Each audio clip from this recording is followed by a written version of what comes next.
नहमदुहु व नुसल्ली अला रसूलिहिल करीम अम्मा बाद फ़ाऊज़ु बिल्लाहि समीउल अलीम मिनश शैतानिर रजीम बिस्मिल्लाहिर रहमानिर रहीम रब्बि ज़िदनी इल्मा आमीन रब्बि इश्रह ली सदरी व यस्सिर ली अमरी वहलुल उक़दतम मिन लिसानी यफ़क़हू क़ौली आमीन या रब्बल आलमीन।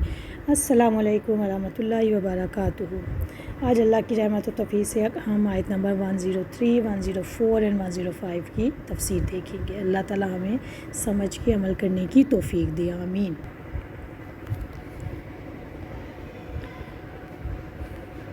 अब यहाँ पे हम इसका तर्जुमा देख लेते हैं। और अगर वो ईमान ले आते और परहेज़गार बन जाते तो अल्लाह के पास अच्छा ठिकाना पाते। काश वो जानते होते। ए लोगो जो ईमान लाए हो, मोमनो रायना ना कहो और उनजुर ना कहो और सुनो, और काफिरों के लिए दर्दनाक अजाब है।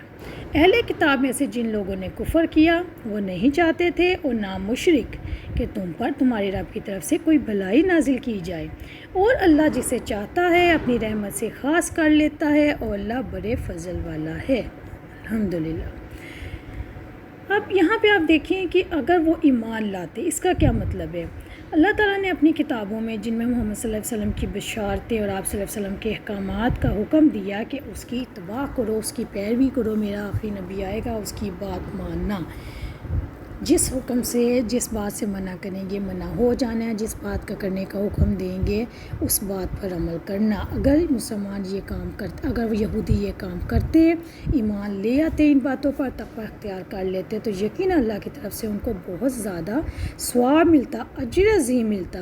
और यकीन ये जो सवाब होता ये इनके कुफ़र और सहर के कामों से बहुत ज़्यादा बेहतर था।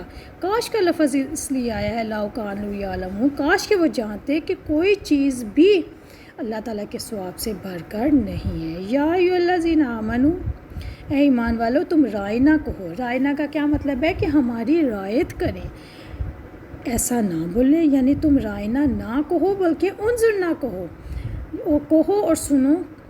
इसका क्या मतलब है। रायना का मतलब होता है हमारी रायत करें, तो अल्लाह ने कहा कि ऐसे ना बोलो बल्कि बोलो उनजुरना, हमारी तरफ नज़र करम करें।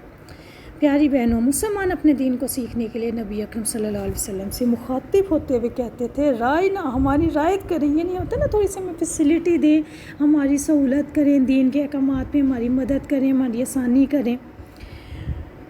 यहूदी इससे बुरे मायने के इरादे से रसूल अकरम सल्लल्लाहु अलैहि वसल्लम को मुखातिब करते थे। रब्बुल इज़्ज़त ने फरमाया सूरत अन-निसा आयत नंबर 46 तर्जुमा, इन लोगों में से जो यहूदी हुए वो बातों को इनकी जगहों से फेर देते हैं और वो कहते हैं समीना, हमने सुना, वासईना, और हमने नाफरमानी की, वस्मा, और तुम सुनो, गैर मस्मा, कि तुम्हें ना सुनाया जाए, और रायना, हमारी रायत करो। और अपनी ज़बानों को मोड़ते हुए कहते थे और दीन में लान तान करते हुए कहते थे।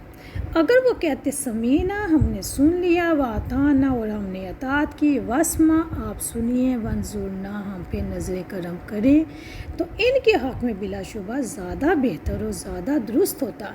लेकिन अल्लाह ताला ने इनके कुफ़र की वजह से इन पे लानत कर दी, चुनांचे इनमें से कम ही लोग ईमान लाते हैं। प्यारी बहनों, इस आयत करीमा से क्या पता चलता है कि अल्लाह ताला ने इस आयत के ज़रिए बता दिया अहले ईमान को कि नबी अकरम सल्लल्लाहु अलैहि वसल्लम से इस तरीके से बात ना किया करो जिस तरीके से इस आयत में फ़रमाया गया कि हमने सुना और हमें ना फरमानी की, हमें ना सुनाया जाए, ऐसी बातें ना करो। इस तरीके से बात करने से रोक दिया गया। और इसकी रोक इस आयत में बुरे अल्फाज छोड़ने की भी ताकीद है। अल्लाह ताला ने ऐसे अल्फाज को इस्तेमाल करने का हुक्म दिया जिससे अच्छे मायने निकलते हैं। उनजुरना, यानी हमारी तरफ नज़र करम करो। इस लफ्ज़ से असल मकसद हासिल क्या होता है कि हमारी तरफ तवज्जो फरमाएं। वस्माओ, और सुनो।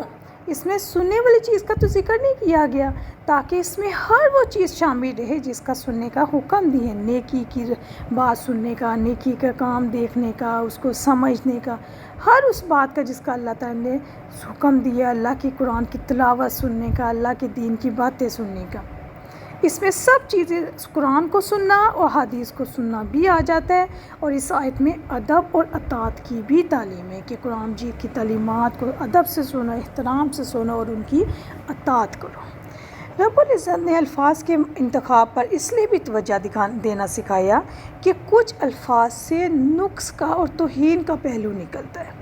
ادب و احترام کا تقاضا کیا ہے کہ ایسے الفاظ استعمال نہ کیے جائیں۔ جیسے آپ دیکھیں یہودی جو تھے لفظ بدل دیتے تھے نا، اپنے خود ساختہ لفظ نکال دیتے تھے۔ ہمارا کیا معاملہ ہے کہ کوئی بھی ہمیں اللہ کے دین کی بات پتہ چلے، ہم نے صرف کیا کہنا ہے، سمینا و اطعنا۔ اور ہمارا کیا رویہ ہوتا ہے جب دین کے بارے میں باتیں بتائی جاتی ہیں، ہم اس کے اندر بہت سے کوسچن ڈال دیتے ہیں، ایسا کیوں، ایسے کیوں نہیں ہے، یہ ہمارے گھر میں تو ایسا نہیں ہوتا، ہمارے خاندان میں تو ایسے نہیں ہوتا، میں ایسے کروں گی تو یہ ہو جائے گا، ویسے ہو جائے گا۔ جبکہ صرف 2 لفظ ہیں دین کی اطاعت کے لیے، اللہ کی اطاعت کے لیے، سمینا و اطعنا۔ اور یاد رکھیں جب آپ بات کو توجہ سے سنیں گے، کان لگا کے سنیں گے، تو اس کا کیا فائدہ ہوگا کہ بات سمجھ میں بھی آ جاتی ہے اور بات دل میں بھی اتر جاتی ہے۔ مجلس کے آداب کے بارے میں بھی رب العزت نے یہاں پہ رہنمائی فرمائی ہے کہ جب بھی گفتگو کریں، گفتگو میں صاف الفاظ کا استعمال کریں، مشتبہ الفاظ استعمال ہیں۔ جب آپ کسی سے بات کریں، چاہے وہ دین کے بارے میں بات ہے یا عام دنیا کی بات ہے، صاف کلیئر بات کریں، گول مٹول بات نہ کریں۔ آج کا کیا رویہ ہے، ہم گول مول بات کر کے اگلے کو تو پورا کر دیتے ہیں، لیکن ہمارے دل میں وہ بات ہوتی ہے کہ نہیں، اس کا یہ مطلب نہیں ہے جو میں نے دوسرے کو بتایا۔ اکثر آپ نے دیکھا ہوگا کہ لوگ اس طریقے سے گھمانے پھرانے والی بڑی باتیں کرتے ہیں کہ بندہ گھر میں جا کے سوچتا ہی رہتا ہے اس کا یہی مطلب تھا نا، یہی تھا نا۔ لیکن قرآن کا یہ طریقہ نہیں ہے، ہمارے دین کا یہ طریقہ ہرگز نہیں ہے۔ اللہ تعالیٰ کہتے ہیں مجلس کے آداب کا کیا طریقہ ہے کہ چاہے آپ مجلس سے بیٹھے ہیں، چاہے 2 لوگ بیٹھے ہیں، گفتگو میں صاف الفاظ استعمال کریں، مشتبہ شک والے الفاظ نہ نکالیں جن سے 2-3 مطلب نکلتے ہو۔ اسی طرح بات کو توجہ سے سنیں، سمجھنے کی کوشش کریں، پھر سوال و جواب نہ کریں۔ ہمارا کیا ہوتا ہے، اب بات اگلے کی سنتے نہیں ہیں، اپنے سوال پہلے ڈالنے لگ جاتے ہیں۔ ہو سکتا ہے آپ اس کی پوری بات سنیں تو آپ کے سوالوں کا جواب آپ کو مل جائے۔ اس لیے سوال و جواب کی بجائے اس میں عبرت اور نصیحت کا ذہن میں پیدا کریں کہ اس سے مجھے کیا نصیحت ملتی ہے، کیا عبرت ملتی ہے۔ اپنے ایمان کی حفاظت کریں، دنیا میں کسی کے پاس کوئی بھلائی دیکھ کر حسد و جلن میں مبتلا نہ ہوں، کیونکہ یہ تو اللہ تعالیٰ کا فضل ہے نا۔ اگر ہم اس کے فیصلے میں شک کریں گے، حسد کریں گے، تو اس کا مطلب ہے کہ اللہ تعالیٰ کے فیصلے سے ہم انکار کر رہے ہیں، اللہ تعالیٰ کی بڑائی کو نہیں ہم مان رہے۔ اللہ تعالیٰ کا فیصلہ تھا کہ اس بندے کو کوئی اچھی فائدہ ملا، کوئی فائدے کی چیز ملی، تو ہمیں شکر کرنا چاہیے۔ شکر کریں گے تو ہو سکتا ہے ہمیں بھی وہ چیز انشاءاللہ مل جائے، اور رسول اکرم صلی اللہ علیہ وسلم کی عزت اور عظمت کا خیال کریں۔ وَلِلْكَافِرِينَ عَذَابٌ أَلِيمٌ، یہاں پہ کافروں سے مراد